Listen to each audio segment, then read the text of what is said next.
Hi, myself Dr. Anju Shukla. I'm a life coach, I'm a behavioral analyst, I'm an NLP coach and a practitioner.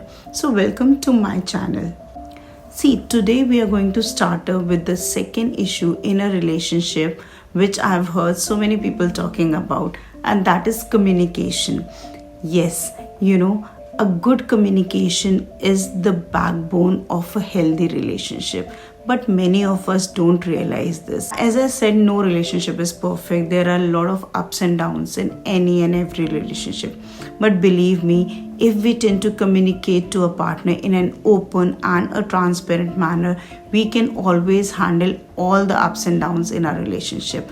But the problem is, we don't communicate. Even if we communicate, we are not communicating very effectively. So in next few videos, we are literally going to discuss what is an effective communication. Also, how can we communicate effectively? Also, we are going to talk about what makes a communication less effective and what makes a communication more effective, which leads to a healthy and a great relationship. At times, people may feel, is it so difficult to talk or to communicate? कुछ लोगों को लगता है हमने बोला और आपने समझ लिया, इतनी कोई बड़ी बात तो है नहीं. बट होता यही है कि जिस कॉन्टेक्स्ट में आप किसी चीज़ को बोल रहे हो, क्या सामने वाला उसी कॉन्टेक्स्ट में उसे समझ रहा है.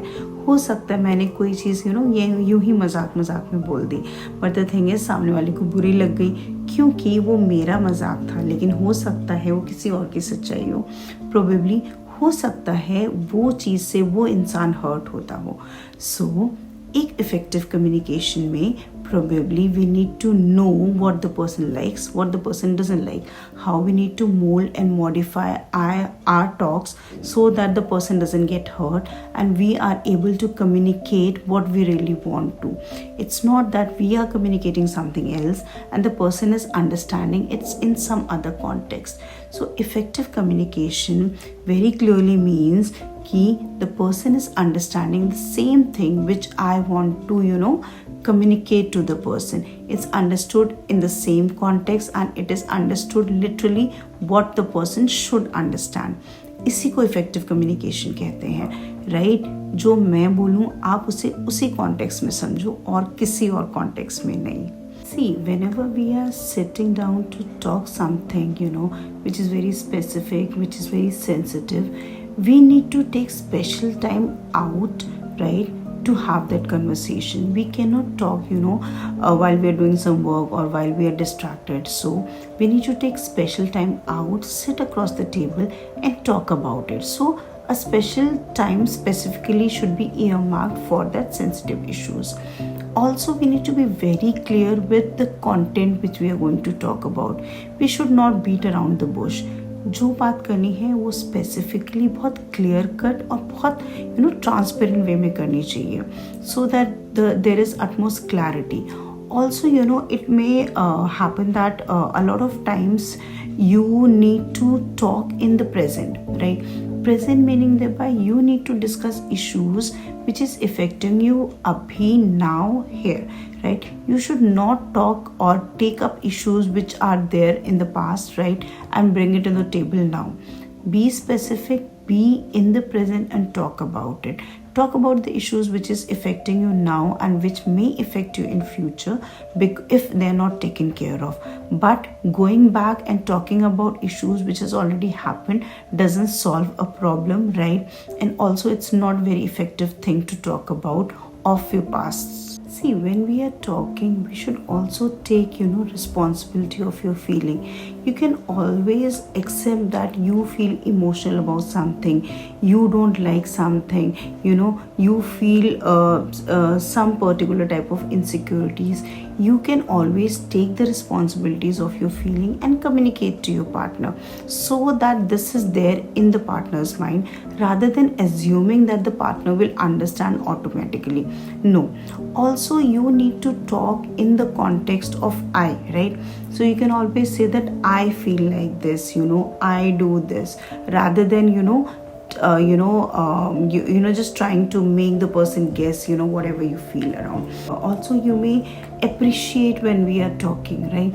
You can always appreciate your partner, right? Give compliments to your partner for the things which is there good in the in him or her. So because this is again something which is required for a partner. It's not always that you always blame or probably you always criticize when you sit down to talk. You can always appreciate the good things. Also, you can touch upon the things which you don't like, but yes, do give compliments of the things which are really good in your partner, because again that is important. While communicating, you also should give due importance to what your partner is saying. So you should listen to his feelings, his thoughts, his opinions also.